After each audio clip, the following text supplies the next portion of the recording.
Welcome to the Real Estate Syndication Show. Whether you are a seasoned investor or building a new real estate business, this is the show for you. Whitney Sewell talks to top experts in the business. Our goal is to help you master real estate syndication. And now your host, Whitney Sewell. This is your daily real estate syndication show. I'm your host, Whitney Sewell. Today our guest is Rob Beardsley. Thanks for being on the show again, Rob. Thank you very much. Rob has quickly become an expert in a topic that's so important in our industry. And the last time we had on the show, it was a very popular show, and Ryan even told Rob that yet, but it was a very popular show. And even from what he said, it was you all responded in a great way. And because he is he's become an expert, like I said, on his topic of underwriting. And it's a quality that you have to have, or somebody on your team has to be really good at underwriting to be successful in this business. And so I would encourage you to go back and listen to our first show. We talked about underwriting there some, and it was, like I said, so popular. I knew it was good to have him back. And a little about him, in case you missed the other show, he oversees acquisitions and capital markets for Lone Star Capital and has identified, negotiated, and structured over $100 million worth of multifamily real estate transactions. He has evaluated thousands of opportunities using proprietary underwriting models. Also helps run Greenoaks Capital, his family's real estate investment advisory firm. So, Rob, thank you again for your time and being willing to come on and share your expertise. You know, let's just jump right in, or maybe you can give us an update on Lone Star Capital and what you all are up to right now. But I'd love to just dive into the underwriting. Yeah, let's dive in. And like you mentioned, our first episode was also pretty brass tacks. We talked about real performance indicators and things that you could really use right away and use to evaluate and understand deals better. And I definitely don't want to repeat things that we talked about last time. Hopefully just have new discussions and new ways to identify value and whatnot. But as far as Lone Star Capital, not much has changed since we spoke. We're growing in assets under management. We're growing in our team, adding more people to help us on the acquisition side as well as the asset management side. And so we've got some exciting growth and things coming in the works that I don't want to quite announce yet. But I guess when I say not much has changed, it's just because I'm looking in my little day-to-day work and I don't see the bigger picture often just because I'm working at the task at hand. But no, it's exciting things that are happening. Nice. Well, maybe we should just go ahead and say, like, you are also publishing a book on this topic exactly. And we want to go through a little bit of that today. Is that right? Yeah, that's right. Awesome. So just, to say something quickly on that, like we talked before we started recording, so much I get people reaching out saying, well, you learned this stuff and you must have read a book or taken a course or watched a video or podcast series and that's how you learned, right? So what are those resources? Just shoot me an email and then I'm good to go. And unfortunately, that's just not how I learned, and not for a lack of effort. I searched for the answers and really didn't find the most straightforward way to learn underwriting and analyzing deals. And obviously there are resources out there, and there's also boot camps and people charging thousands of dollars over weekends or even multiple weekends to learn. And I never was able to attend one of these. I'm sure they're helpful, but I'm really excited to be able to now share this book with people that ask me this question and say, hey, this is not going to be the end all be all for you, but it's a great starting point. And I think something very digestible, whether you're just getting started or even pretty advanced.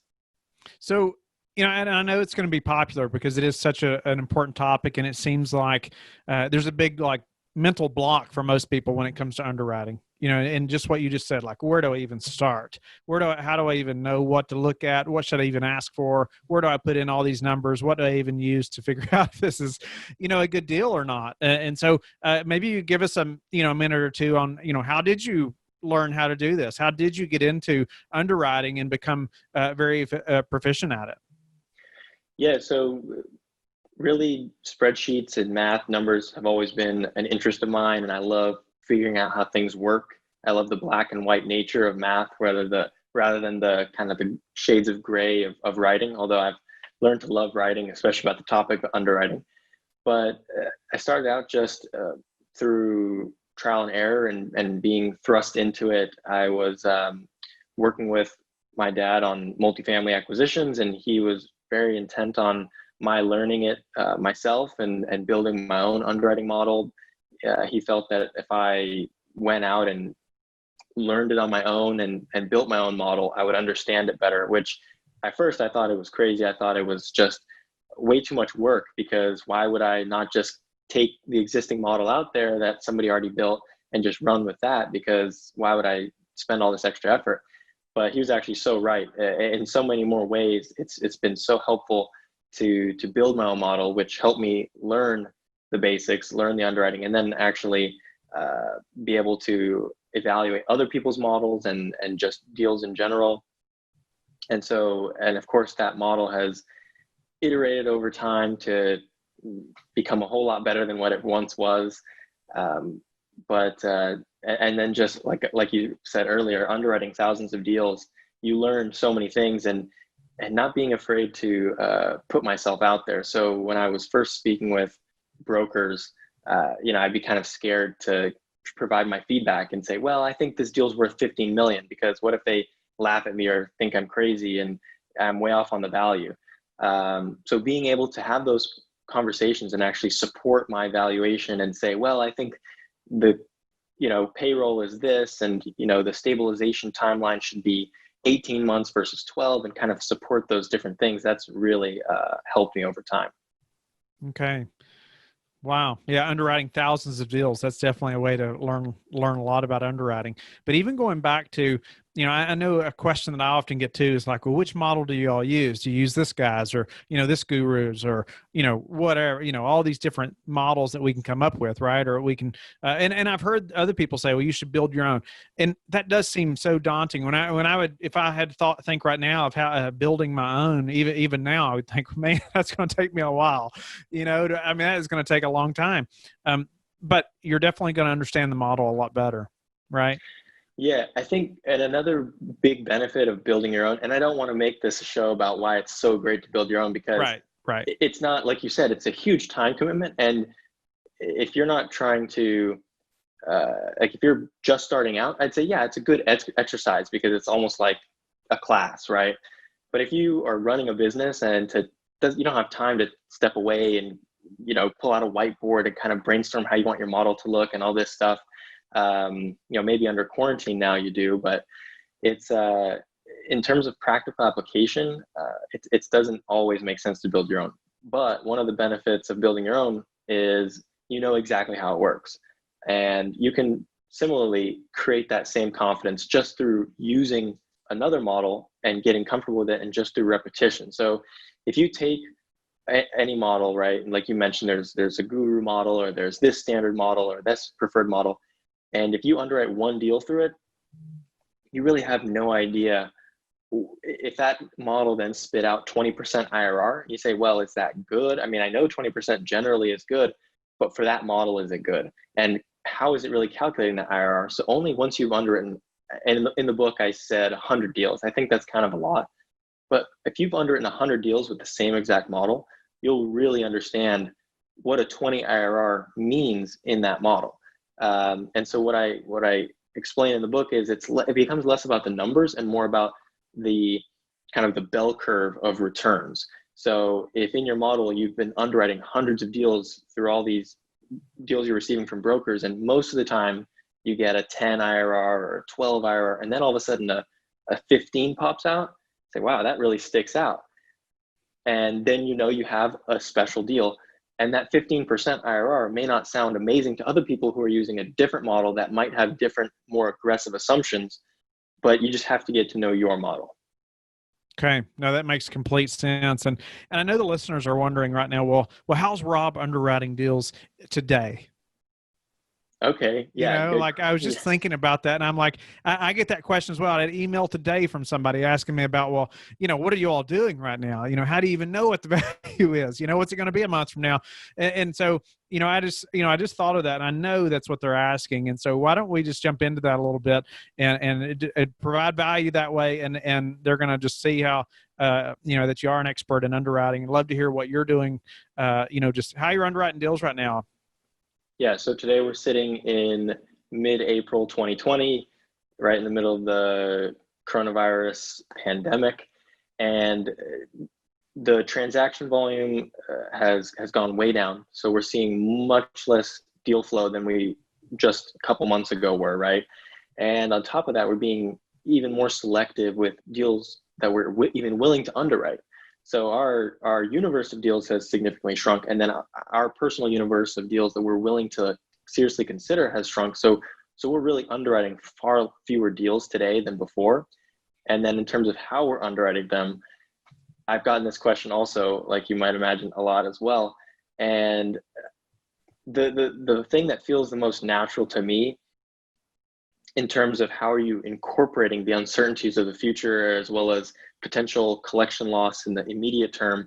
And my answer really is to not look at that and focus on that quite as much, because if you're underwriting on a 5-year or a 10-year horizon, this is going to be a small circumstance in your overall business plan. And even more so much of returns, depending on your business plan, are derived from your exit assumptions, right? So you may have cash flows ongoing, first year a little lighter, second year grows, but the real driver of returns, especially for value add deals, is your exit. And so if you're planning on exiting in 5 to 10 years, coronavirus is not potentially not going to impact you whatsoever. So if you have a 2-year business plan or a 3-year business plan, I would say you would really want to stress that one, because that's obviously much more short term. But so to answer your question, we've been looking at deals on a more long-term horizon because we want to be able to weather the storm.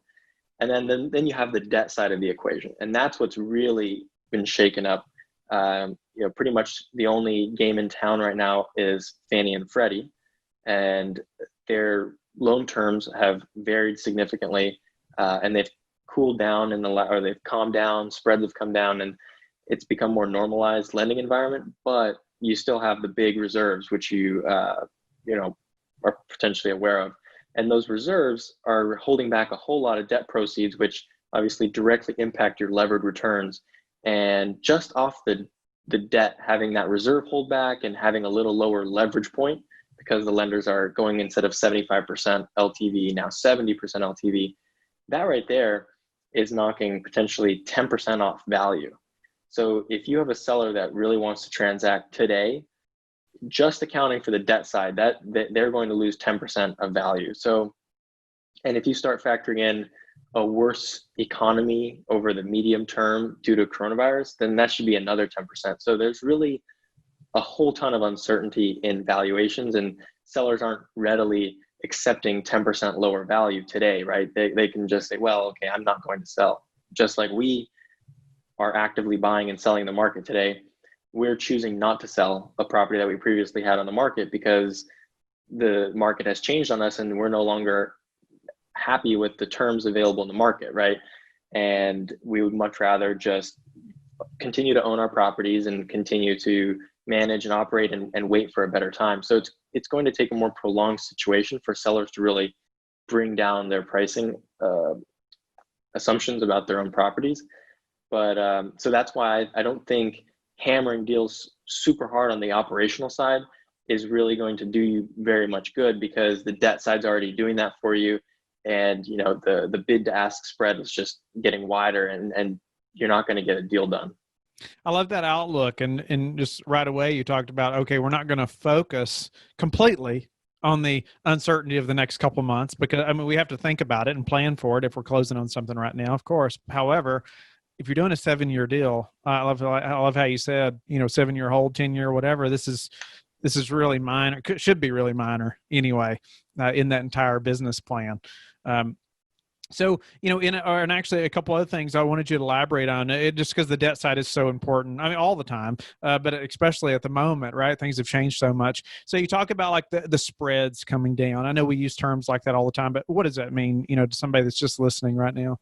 Yeah, no, good point. So uh, an all-in interest rate. So if you are going to borrow money for a multifamily investment from, let's say, Fannie Mae, and you'll get an all-in interest rate of, let's say, 4%.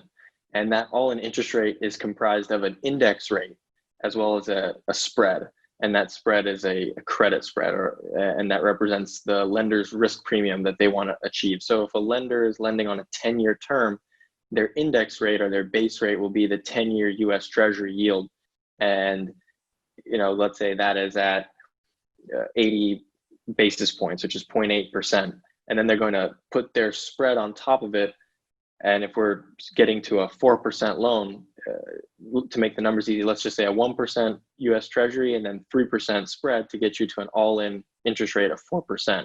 So when you're talking about the loan environment, you could have volatility in your index rates if the US Treasury yield is going up and down and really volatile. And then on top of that, you could also have volatility in spreads. And that would be in the lender's appetite and demand for making loans. So if lenders don't want to make loans, they'll just widen out their spreads and make their pricing uncompetitive and discourage borrowing. And similarly, if a lot of lenders are competing for business, they'll compress their spreads, which is effectively reducing their own profit because they're always going to be making profit on top of their base rate, right? And they're borrowing at an index rate and then making money based on their spread. So that's what we're talking about when we're talking about spreads. Have initially, when there was a ton of uncertainty in the market and things kind of really kicked off in the pandemic, spreads gapped out over 100 basis points, which is a huge move. And it was funny because at the same time, as you know, when investors flee from risk assets, right, they might move out of stocks and into bonds, which drives the 10-year Treasury yield down. So we had a big downward move in Treasury yields, but a gap up in spreads. And so people thought, well, the 10-year is down, I should be able to borrow cheaper money. But no, actually, borrowing costs went up all the way up to 5% at one point. So it's been an interesting environment. So, give me a minute or two also on just the reserve holdback you talked about. So I think this is a genius implementation by the agencies as a way for them to keep on lending in such an unsure environment. So rather than them pulling back to such low levels of leverage to really make their financing unattractive, or to widen out spreads and make interest rates really high, or just decline making loans, they've implemented a holdback of reserves that include your property taxes, your insurance, your replacement reserves, and of course your interest payments. And that's a hefty holdback that they're doing for potentially 6 to 18 months worth of those costs, and which could amount to 10% of the loan amount being held back as initial reserves, which really gives the lender comfort that even if you don't produce any cash flow because you have very high delinquency and your collections are way down, they'll be able to continue to fund the loan out of those held back reserves, which is a good thing for them. And it's not necessarily a good thing for you, because if you were counting on every last dollar of leverage and you're only getting, right, if they're already pulling back leverage from 75% to 70, and now you're getting 10% of that held back in reserves, you're only getting 60% on your value, which just a few short months ago, people were being levered up to 80%. And the really interesting thing is it's pretty straightforward to talk about the numbers, like 80% to 70% to 60%. The really insidious thing, or thing that is not as easy to see, is what was the value of that? So back then, people were lending at 80% of value, and value was an inflated appraised value. And you could kind of manipulate the underwriting to really push and squeeze the value and get a lot of leverage. And now, even without really hammering the lenders essentially could keep their LTV the same at, let's say, 75%, but because of the way they're underwriting, they're pulling everything back and getting more conservative in every way, and really constraining in how much they're willing to lend. So it's amazing to see in this environment that even with some small tweaks, without really going out there and saying it explicitly, like, hey, we're not making loans, or we're only making loans at 60%, you could see everything tighten up even just behind the scenes. So how does that change the type of properties you're looking for, the requirements of those properties that you're starting to underwrite? Like you said, even the deals that not only has the deal flow shrunk, but just the deals that you're willing to go through the process of underwriting, how has that changed?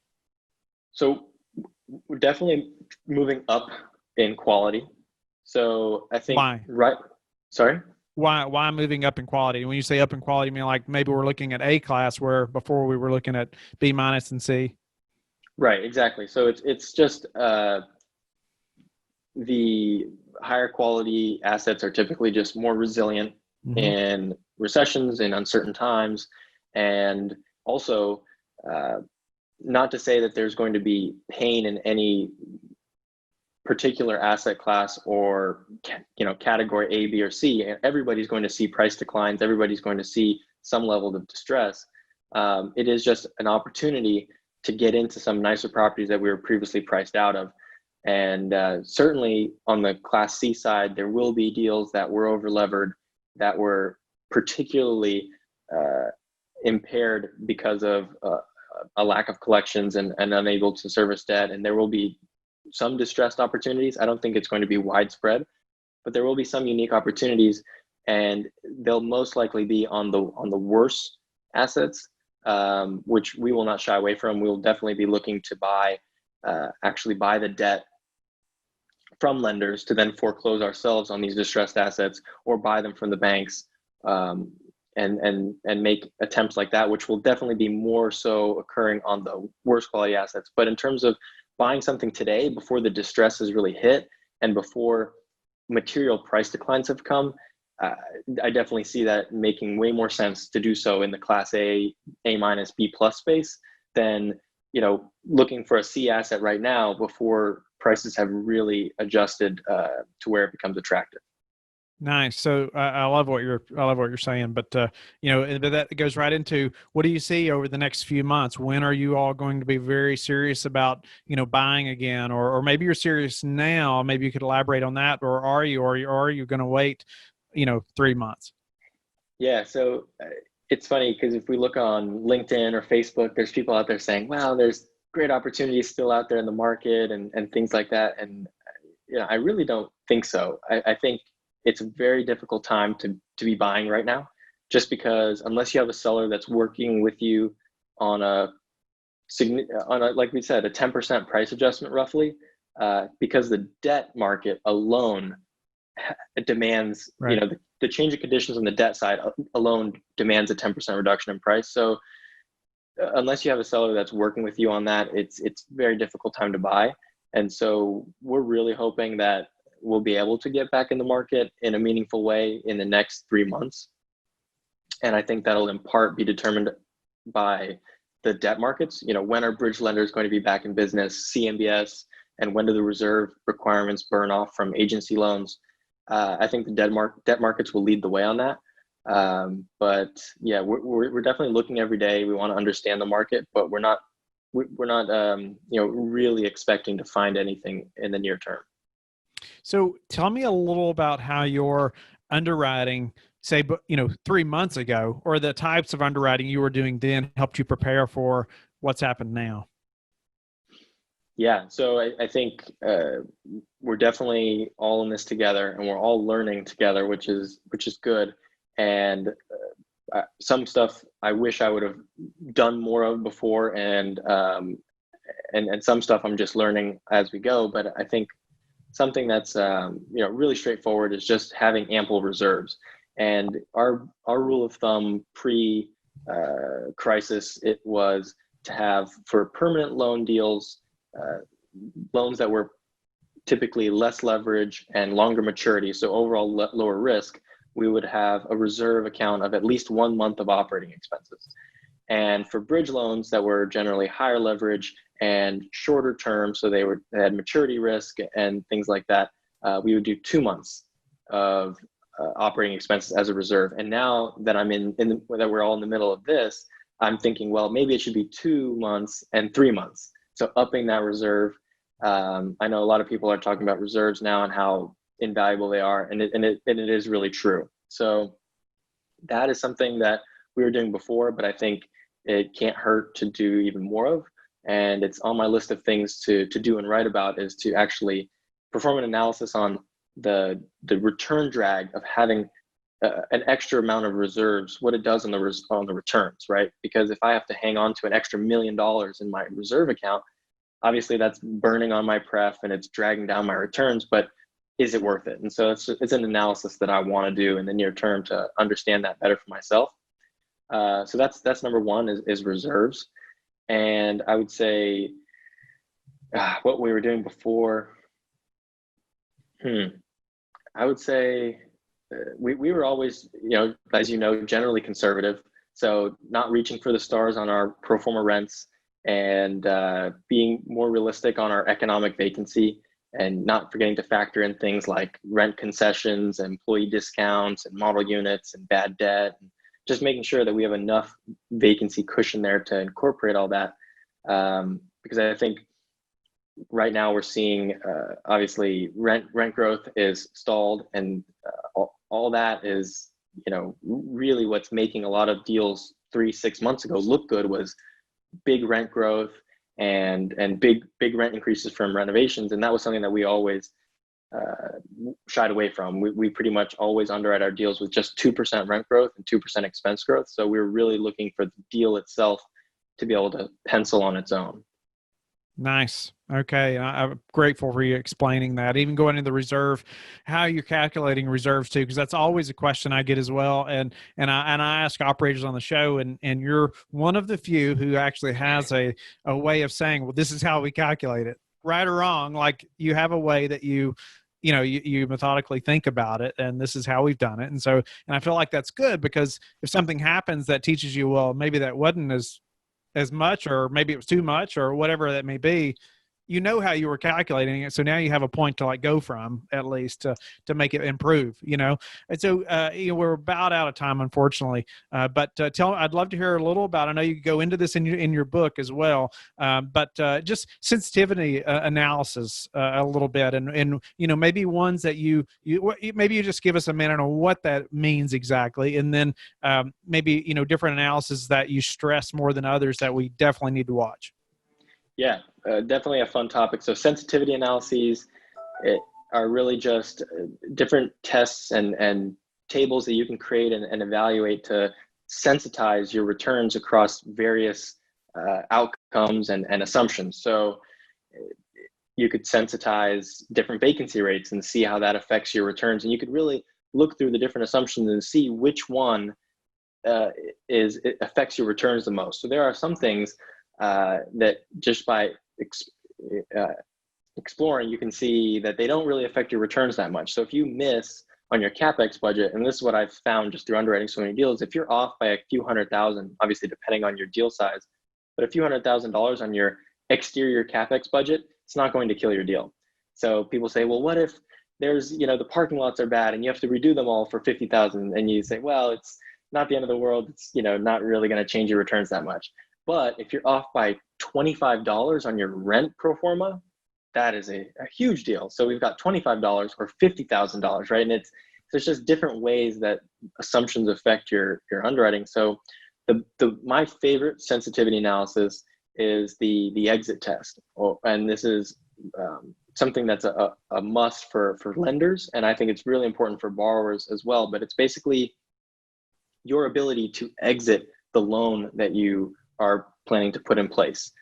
And the way you do that is essentially you take your existing loan that you're planning, or your proposed loan, and you determine its maturity. So let's say you're going to take a 3-year loan or a 10-year loan. You're going to pro forma out your P&L out to that maturity date of 3 years, 10 years, 5 years.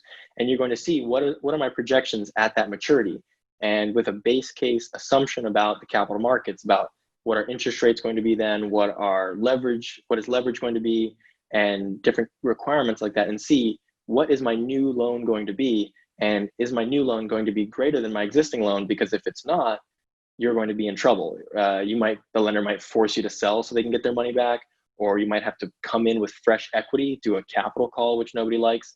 So I think refinance exit tests tell you so much about the risk of a deal, especially if you're taking on a bridge loan, because a bridge loan has a much greater maturity risk than a 10-year loan, because in 10 years, almost all deals will be in a better position than where they are now today. But in 3 years, especially with a bridge loan, which really is lending based on future, you really want to stress and see, well, if I'm off on my rents, if the market isn't as frothy as it is today and cap rates are up and my valuation is down, am I going to be able to refi out of my bridge loan, or am I going to get hung and have to come in with fresh equity, be forced to sell it at the worst time? So that's my favorite stress test.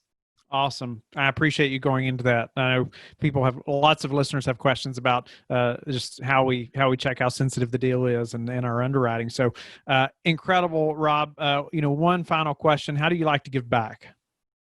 How do I like to give back? Well, I think right now I'm definitely in the stage of my life where I'm still trying to learn from mentors and soak up everything I can. So I'm not always thinking about giving back, but what I am always willing to do is jump on a call or answer someone's question. And often I, get an inquiry that I just can't see how it could add any value to me.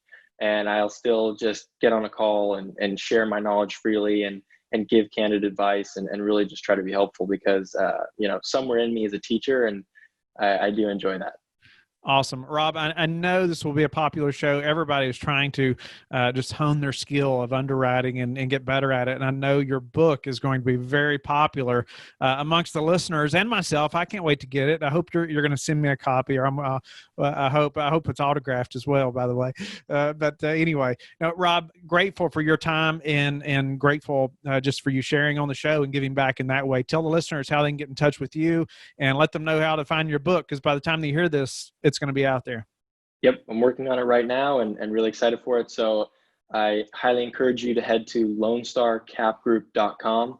Right there at the top or anywhere else you'll find it, you'll see a link to click to get a free copy of my underwriting model sent directly to you.